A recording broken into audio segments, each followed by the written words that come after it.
Spice Diana kyakoze munangate Makoona amutadde munangate mu filter ne mukyusa eside eno ekibadde mu katambi kibadde kikambwe nnyo kosate ngenda kubeera nga mbikutuusako wali Spice Diana kosate ne Fik Fameka maaso awo Ava Peace kosate ne Asdiki munangate vocals oluvannyuma lw'amazaalibwa ge beekoze munangate ebintu ekibadde mu katambi kibadde kikambwe nnyo bampita Jaminati nsinza ku Jaminati Yugi wabula kansikwe nkutegeeza ekintu kimu kyokka ndi kasita obeera nga tonaba kulikinga video ogilikinge kosate n'okusubscribinga kasita obeera nga tonaba ino ntandise munangate ne Spice Diana babadde beeguddekokko ne Makoona so Makoona yabadde alina munangate interview gy'amuggyako bingi nnyo bye baayogedde Spice nayogerako ku relationship ye wali ne Fik Fameka ku side yemu ne bagoyinga mukaawo crazy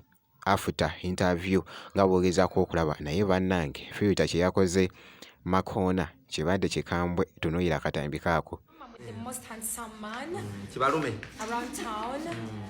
Mwongere mutala bamutala ndikuye ku Makoona. Bintu byakunyongera mutala. Naye kimanyi kino oyinenge bembera nawe ndabisanga atanaba musajja nga uli kumacha nebuuta. Opikinze from mitola ngo yase yakaya kani. Esema baye yebbe. Nawe ya bei naye nawe ayiso ngali mu chichi. Nalwale amaso galwale. So tuli wano enze stop mpya. Siri stop mpya.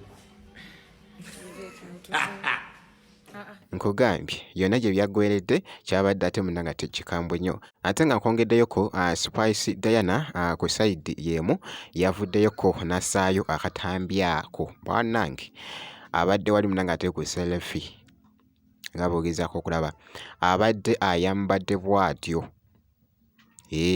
ennyambala ya Kiyisiraamu by the way era Spice Diana munangate musiraamu nga bwogezaako okulaba so kosa n'ebifaananyi ebyo bw'atyo yabadde ayaka mwana muwala munangate Spice ku side yemu nenkyekingakoko ne ku Fik Fameka. Fik Fameka yakamala okuvaayo okulizinga oluyimba lwe olupya lufuuse munangate ensonga era nga ku side yemu avuddeyoko n'assaayoko ebifaananyi bino nga bwogezaako okubiraba bw'atyo bw'abadde ayaka mwana mulenzi munangate Fik Fameka. Fik Fameka nno actually ali omu munangate ku bayimbi wano munangate mu Uganda abakyasinze okwambala. Fik Fameka ayambala munangate kye bayita okwambala ebikumba wali gabamaanyi era nga bwogezaako munangate okulaba mwana mulenzi munangate Fik Fameka eside eyo ate nga nkwongeddeyoko wali Ava Peace kosa ne Asdiki vocals ku mulundi guno babadde beeguddeko wabula gabadde mazaalibwa ga Asdiki vocals era nga ku mwaka gwe yagasseeko munangate omwaka omulala Asdiki vocals wabula ekibadde mu katambi kano Ava Peace abadde alina munangate obubuuzo bwamusoyaasoya obadde naani wano tobanga olina gw'obadde naye actually kansuke nkuzanyiremuko akatambi kano.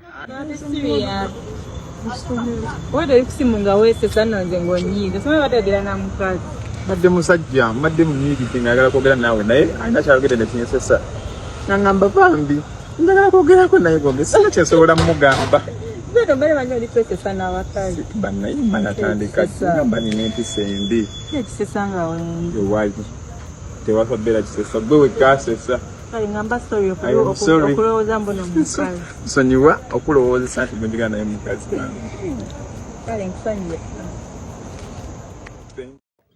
yoyo nno munangate Ava Peace nkugambye kasita beegwako ne Asdiki vocals kiba kikambwe era nga ntera nnyo munangate okulaba obutambi obw'enjawulo babeera bati babeera butola nnyo munangate mwana muwala Ava Peace konsate ne Asdiki vocals eside eyo kyolina okukola kusigala nga weekuumidde ku Jaminati Yugi ebisigadde byonna tujja kubeera nga tukuwa update gwe kasita obeera nga osubscribinze.